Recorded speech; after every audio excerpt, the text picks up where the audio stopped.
Hello dear students, स्वागत आहे तुमचं माझ्या या ऑनलाईन लेक्चर सिरीज मध्ये, ज्याचं नाव आहे my English teacher. Dear students, today we are going to study one of the most important writing skill topics from the English grammar, that is note making. प्रिय विद्यार्थी मित्रांनो, आज आपण इंग्लिश रायटिंग मधील एक अत्यंत सोपा व तेवढाच महत्वपूर्ण टॉपिक म्हणजेच नोट मेकिंग याचा अभ्यास करणार आहोत. इयत्ता 12वीच्या पुनर्रचित अभ्यासक्रमामध्ये रायटिंग स्किल मध्ये हा टॉपिक 3.3 या सिक्वेन्स मध्ये येतो आहे. So without wasting the time, let us begin the explanation of the topic, that is note making. Dear students, have you heard about the topic note taking? So, note taking and note making are totally different. Both the skills are totally different. So, what is the difference between a note taking and note making? Do you know it? Don't worry, let us understand it. So, dear students, the difference between note making and note taking is note taking is a passive process. प्रिय विद्यार्थी मित्रांनो, note taking ही एक निष्क्रिय प्रक्रिया आहे. निष्क्रिय म्हणजे काय? तर या प्रोसेस मध्ये आपल्याला फक्त आपल्या श्रवण यंत्रावरती, आपल्या कानांवरती जोर द्यावा लागतो आहे. म्हणजे फक्त ऐकणे, आणि जे ऐकलं ते फक्त कागदावरती उतरवण्याचं काम करायचं आहे. जास्त डोकं चालवण्याची अजिबातच याच्यामध्ये गरज नसते आहे. So note taking at a glance gives a complete view of a paragraph or any content which contains the main points and supporting details of what is heard. तर आपण नोट टेकिंग मध्ये काय करतो आहोत की जे ऐकलं ते एका कागदावरती नोटच्या स्वरूपामध्ये आपण लिहित असतो, तयार करत असतो. आता या नोट्स काय करतात बघा, त्या ऐकलेल्या स्पीचचं, लेक्चरचं थोडक्यात रूपांतरण ब्रीफ इन्फॉर्मेशन मध्ये करत असतात. तर अगदी थोडक्यामध्ये ही माहिती आपण संकलित करत असतो, गोळा करत असतो, आणि यालाच नोट टेकिंग असं म्हणतात. म्हणजे या माहितीमध्ये थोडक्यात सुसूत्रितपणा, लॉजिकल सिक्वेन्स हा म्हणावा असा नसतो आहे. फक्त आपल्याला सेल्फ रेफरन्स साठी नोट टेकिंग आपण करत असतो. Exactly the opposite of that is note making. Now what is note making? Note making is more active and a focused writing skill. तर नोट मेकिंग ही नोट टेकिंगच्या अगदी विरुद्ध अशी क्रिया आहे.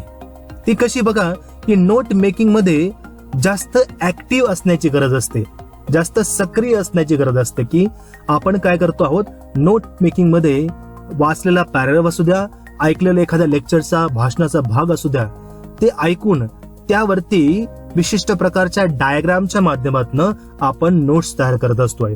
Late us read it. Note making is more active and focused writing skill where a concrete connection between all relevant concepts and words is drawn to effuse or connect all the thoughts together by a method such as points, tree diagram or tabular diagram, etc. तर प्रिय विद्यार्थी मित्रांनो, note making हे अधिक सक्रिय आणि केंद्रित लेखन कौशल्य आहे. याच्यामध्ये आपल्याला जास्त लेखन कौशल्याचा वापर तर करावाच लागतोय, त्यातल्या त्यात जास्त लक्ष केंद्रित करावं लागतं आहे. जेथे सर्व संबंधित संकल्पना आणि शब्द यांच्यामधील सर्व विचारांना एकत्र करण्यासाठी आपण काय करतो आहोत, जोडण्यासाठी एक आराखडा तयार करत असतो. आणि हा आराखडा ट्री डायग्रामच्या स्वरूपात असेल, टॅब्युलर डायग्रामच्या स्वरूपात असेल, किंवा मेक अ नोट किंवा मेक अ पॉइंटच्या स्वरूपात असेल. तर ह्या 3 टाईपचा वापर करून आपण ह्या नोट मेकिंगचा उपयोग आपल्या लेखन कौशल्यामध्ये, आपल्या अभ्यासामध्ये करत असतो.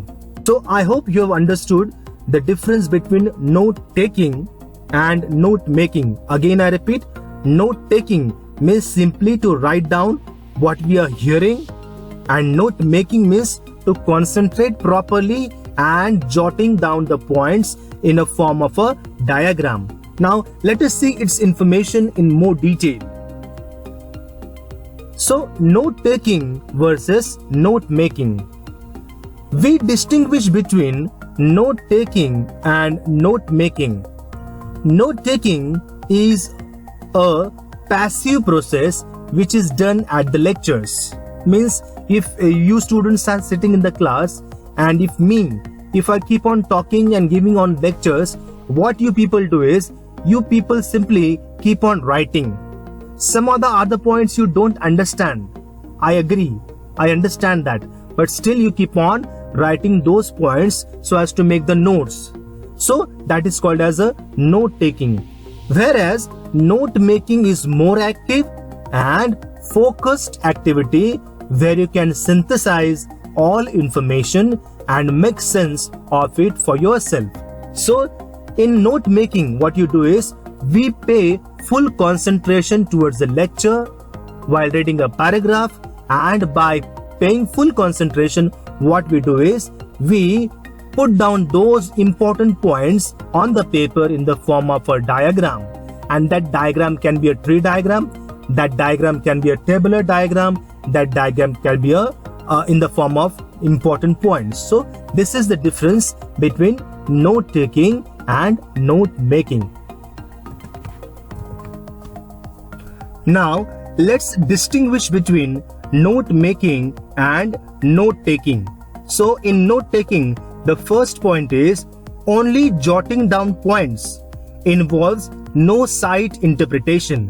म्हणजेच यामध्ये केवळ पॉइंट्स लिहिणे, गोळा करणे महत्वाचे असते. त्यात स्वमत अथवा विचारांची गरज नसते. So same is the case with note making, I feel. So in note making, it helps the student to see each point clearly along with its link or connection with each other. तर note making मध्ये विद्यार्थ्याला प्रत्येक घटक व त्याचा संबंधित दुवा लक्षात ठेवण्यास मदत होत असते. तर हा फरक आहे नोट टेकिंग मध्ये आणि नोट मेकिंग मध्ये. The second point is very little changes are required in note taking. तर नोट टेकिंग मध्ये फारच कमी बदल अपेक्षित किंवा आवश्यक असतात. आपण जे ऐकतोच त्याचेच आपण मेन पॉइंट्स तयार करत असतो. But in the case of note making, it is easier to change the notes made. तर नोट मेकिंग मध्ये तयार केलेल्या नोट्स मध्ये बदल करणे शक्य होते किंवा सोयीस्कर असते. Now let us see the third point, taking points from one source at a time. म्हणजेच एका सोर्स मधून एका वेळेस पॉइंट्स काढले जातात. But in the case of note making, it involves taking of points from different sources. तर note making मध्ये एकाच वेळेस विविध सोर्सेस मधून महत्वाचे पॉइंट्स तयार करता येतात. Now let us see the fourth point of note taking, less understanding is there in note taking. तर नोट टेकिंग मध्ये कमी अंडरस्टँडिंग होते कारण आपल्याला फक्त लिखाणावरती भर द्यायचा असतो आहे. But in the case of note making, more understanding is there. आपल्याला नोट मेकिंग करत असताना भरपूर अंडरस्टँडिंग होते कारण की आपण एखादा पॅराग्राफ वाचतो आहे आणि त्यामधील मेन पॉइंट्सला समजूनच डायग्राम तयार करत असतो आहे. Now the fifth point, points और notes are written in full form. Points given by sources are taken directly. तर यामध्ये पॉइंट्स हे फुल फॉर्म म्हणजे पूर्ण स्वरूपामध्ये लिहिले जातात. त्याचबरोबर कुठल्याही माध्यमातून जी माहिती मिळते आहे ती त्याच पद्धतीने वहीवरती नोट टेकिंग मध्ये लिहिली जाते. Now let us see the difference with note making. But in note making is often in a short form. तर इन नोट टेकिंग मध्ये आपण काय पाहिलं की ज्या पद्धतीने माहिती मिळते आहे अगदी त्याच पद्धतीने ती लिहिली जाते. मात्र नोट मेकिंग मध्ये तसं नसतं आहे. नोट मेकिंग मध्ये आपण तीच माहिती अगदी शॉर्ट फॉर्मॅट मध्ये लिहितो असतो. Now the next point, it gives only the early configuration for the whole topic. So in note taking, we get only the limited information about the explained topic. दिलेल्या topic वरती आपल्याला फक्त काही लिमिटेडच information गोळा करता येत आहे. त्याच पद्धतीने नोट मेकिंग मध्ये बघा, it helps the students in capturing its main keys.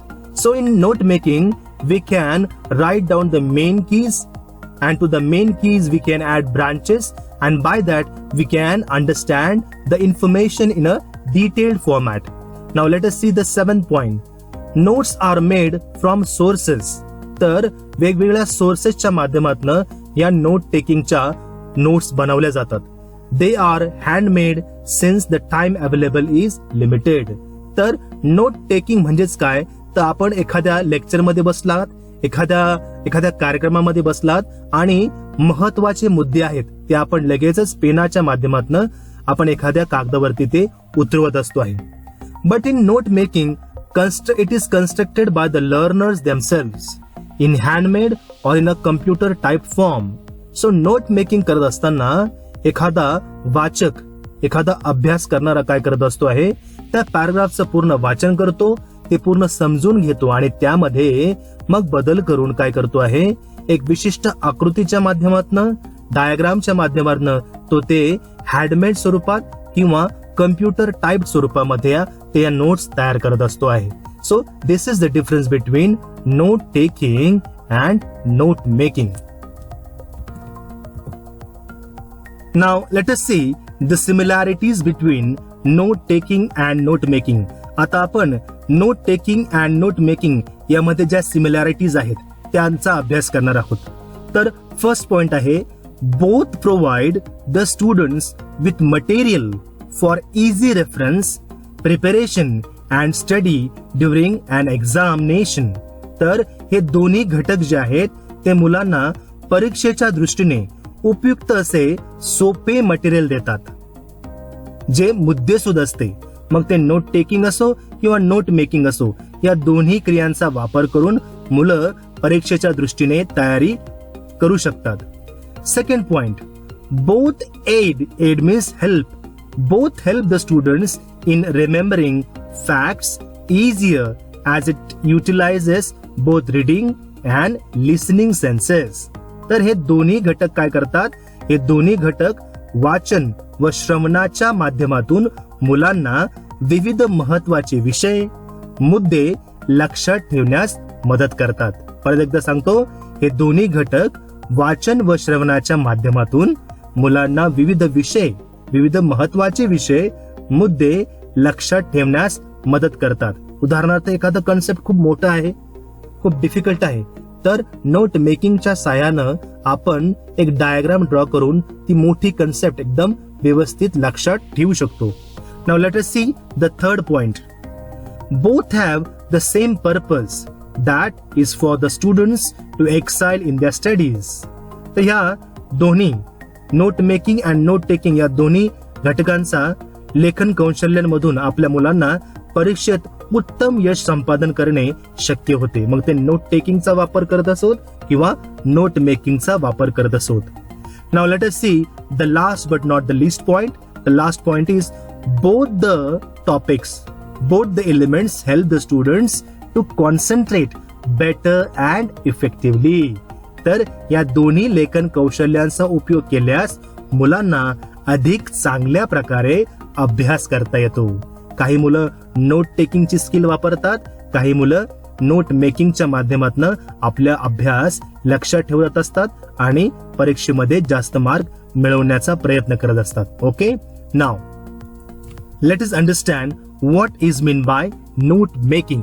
So let us see it's definition.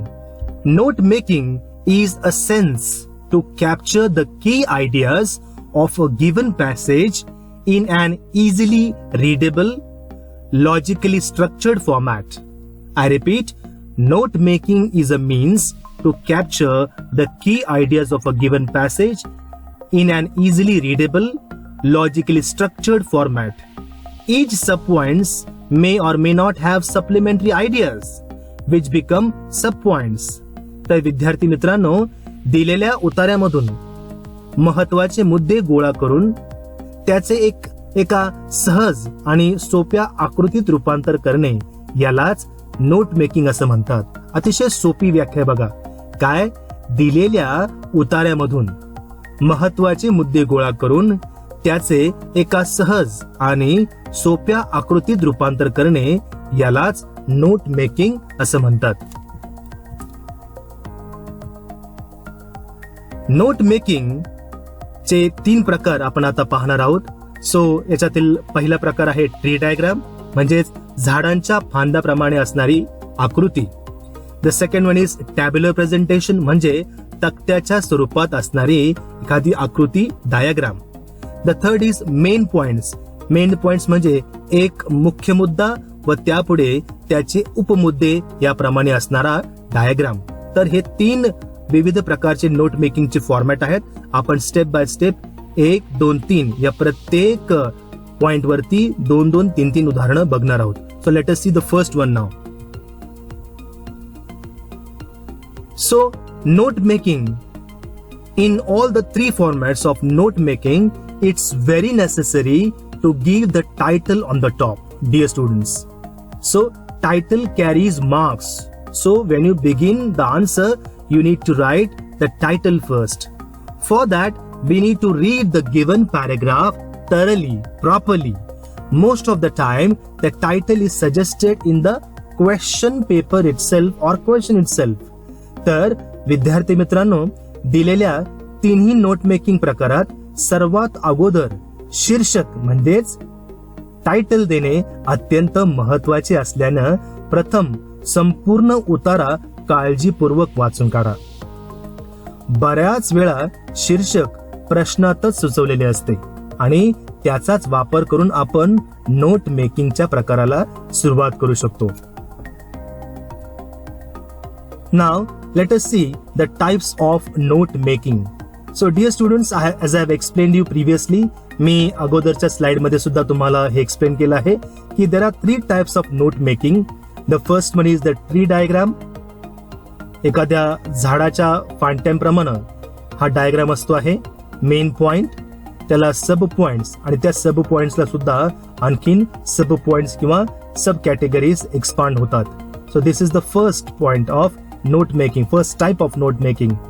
The second type of note making is tabular diagram. So tabular diagram means टेबलच्या स्वरूपामध्ये असणारा हा डायग्राम आहे की ज्यामध्ये तुम्हाला काही मेन पॉइंट दिले जातील, काही सब पॉइंट दिले जातील आणि उर्वरित भाग हा रिकाम्या जागेच्या स्वरूपामध्ये असेल आणि आपल्याला दिलेला पॅराग्राफ वाचून या फिल इन द ब्लँक्स या रिकाम्या जागा भरायच्या असतात. Okay. The third is make a note. तर या मेक अ नोट या थर्ड टाइप नोट मेकिंगच्या मध्ये आपल्याला काय दिलेलं असतं बघा, की आपल्याला काही मेन पॉइंट दिलेले असतात, काही सब पॉइंट दिलेले असतात. आपल्याला दिलेला पॅराग्राफ व्यवस्थित वाचून आपल्याला काही विशिष्ट शब्द, वाक्य नाहीत, लक्षात ठेवा. मेक अ नोट मध्ये वाक्यांचा उपयोग न करता काही विशिष्ट शब्दांच्या माध्यमातून जे पॅराग्राफ मध्ये आहेत, जे उपयुक्त आहेत या नोट मेकिंग साठी, त्याचाच उपयोग करून हा मेक अ नोटचा क्वेश्चन याचा आन्सर तयार करायचा असतंय. So these are the 3 types of note making. Now let us begin the examples. The first example is of the tree diagram. So as on the screen you can see there is a tree diagram of the topic that is literature. तर literature म्हणजे साहित्य, साहित्याचे प्रकार, साहित्याची विशिष्ट असणारी माहिती, त्याचे उपघटक, घटक या संपूर्ण गोष्टींची माहिती देणारा हा ट्री डायग्राम आपल्याला स्क्रीनवरती दिसतो आहे. आता बऱ्याच मुलांना शंका असेल, सर पेपरमध्ये नेमकं येतं तरी काय? हा पॅराग्राफ येतो आहे की हा चार्ट येतो आहे? तर पेपरमध्ये आपल्याला हा पॅराग्राफ दिलेला असतो. हा पॅराग्राफ व्यवस्थित वाचायचा आहे. त्यातल्या त्यात पेपरमध्ये जो प्रश्न दिलेला आहे, मेक अ नोट, त्याच्या त्यात and draw a tree diagram म्हणतात की ड्रॉ अ टॅब्युलर डायग्राम म्हटलं आहे किंवा ड्रॉ मेक अ नोट म्हटलं आहे, ते व्यवस्थित समजून घ्यायचं आणि त्याच अनुषंगानं मग काय करायचं आहे, त्या डायग्राम ड्रॉइंगला सुरुवात करायची आहे. So this is the first example of tree diagram on the word literature. बघा, पहिल्याच ओळीमध्ये या डायग्रामचं टायटल दिलेलं आहे. So the word literature is really hard to define. Many interpretations are made about the word. So त्याची definition पण दिली आहे. त्याच्या ब्रांचेस इथं आपल्याला दिसत आहेत. Branches are poetry, drama, novel, short stories. त्याच्या सब कॅटेगरीज आपल्याला इथं स्क्रीनवरती दिसत आहेत. So in this way we have to draw a tree diagram in the first point. Okay, now let us see one more example. Tree diagram example number 2. So this tree diagram again is an example of the note making. This is about a musical instruments. विविध प्रकारचे वेगवेगळ्या प्रकारचे जे वाद्य असतात. काही वाद्य हे विंड म्हणजे हवा फुकून वाजवली जातात. काही परक्युशन म्युझिकल इन्स्ट्रुमेंट्स असतात म्हणजे प्लेड बाय बँगिंग अँड स्ट्रायकिंग. तर थर्ड म्हणजे स्ट्रिंग म्हणजे ज्यांच्यामध्ये तारा फिट केलेले असतात. असे सुद्धा काही म्युझिकल इन्स्ट्रुमेंट्स आहेत. तर या दिलेल्या पॅराग्राफ मध्ये या म्युझिकल इन्स्ट्रुमेंटची सर्व माहिती दिलेली आहे. आपल्याला दिलेल्या वेळेमध्ये हा ट्री डायग्राम या पॅराग्राफचं वाचन करून ड्रॉ करायचं आहे. Okay, so this is the second example of tree diagram. Now let us see one more example, the tree diagram about transport. Transport म्हणजे काय? तर ट्रान्सपोर्ट म्हणजे वाहतूक. आता या पॅराग्राफ मध्ये वाहतूक आणि वाहतुकीचे प्रकार याची माहिती दिलेली आहे. तर आपल्याला ही माहिती व्यवस्थित वाचायची आहे आणि त्या माहितीच्या आधारे बघा आपल्याला हे वाहतुकीचे जे वेगवेगळे पर्याय आहेत त्यावरती ट्री डायग्राम ड्रॉ करायचा आहे. So the means of transport, the first means of transport is land. In that we have vehicular and non vehicular. Then the second means of transport is water. In that we have island and ocean, and ocean. The third means of transport is air. So especially by aeroplanes, we do this kind of transport. So all this information is given in the paragraph. So this is the third example of tree diagram. Now let us see the next example. Read the following extract and complete the note with the help of the clues provided. So this is a paragraph given information about vitamins, different types of vitamins, vitamin A, D, E, K and their uses. So what we have to do is we have to fill in the blanks in this tabular format. ह्या tabular diagram मध्ये vitamins are obtained from, vitamins कशामधून मिळतात ते इथं लिहायचं आहे. वाक्य लिहायचं नाहीये. Vitamins consist of oxygen, hydrogen आणि नेक्स्ट 2 पॉइंट्स आपल्याला इथं मेन्शन करायचे आहेत. Vitamin A, B, C, D, E, K. सो हे कशामध्ये असतात ते इथं इन्फॉर्मेशन आपल्याला काही शब्दांचा उपयोग करून लिहायचे आहे. So this is the second type of note making, that is the tabular diagram. Okay, now complete the table using the information provided. So this is a table. So it's a tabular diagram, not a tree diagram. So in India a variety of food crops are grown. तर food crops, Indian food crops वरती हा tabular diagram आहे. So this is a tabular diagram. Remember, it is written tree diagram here. So in this tabular diagram, there are some main points, some sub points are given. What you have to do is, आपणास काय करायचं आहे की paragraph व्यवस्थित वाचून हा जो tabular diagram आहे हा फिल करण्याचा प्रयत्न करायचा आहे. Okay, so this is the example of a tabular diagram. Now last but not the list, make a note. तर नोट मेकिंग प्रकारामधला जो तिसरा भाग आहे, तिसरा टाइप आहे तो आहे make a note on. So there is a paragraph given on the screen. Read the following extract carefully and present information in the form of notes with the help of the given clevers. So we have the information about Dr. Sarvepalli Radhakrishnan, who was the first vice president and the second president of India. तर doctor Sarvepalli Radhakrishnan यांच्या जीवनपटावरती हा पूर्ण paragraph आधारित आहे. तर आपल्याला काय करायचं आहे की ही पूर्ण माहिती वाचायची आहे आणि त्याचं रूपांतरण मेक अ नोट फॉर्मॅट मध्ये करायचं आहे. पेपर मध्ये तुम्हाला बघा अशाच प्रकारच्या फिल इन द ब्लँक्स दिल्या जातील. या फिल इन द ब्लँक्स मध्ये जे महत्वाचे शब्द आहेत ते शब्द आपल्याला व हे आन्सर्स आहेत हे कुठून मिळणार आहेत, तर पॅराग्राफच्या माध्यमातून. तर आपल्याला तो पॅराग्राफ व्यवस्थित वाचायचा आहे आणि इथे जे वर्ड्स, जे शब्द लागतात तेवढेच वर्ड्स, शब्द इथं भरायचे आहेत. कृपया मोठमोठे सेंटेन्सेसचा वापर अशा प्रकारच्या नोट मेकिंग मध्ये करू नये. Okay, so I hope you have understood the topic note making. So dear students, hope you have enjoyed the explanation of the topic, that is note making. Please share and subscribe my YouTube channel, that is My English Teacher. Thank you.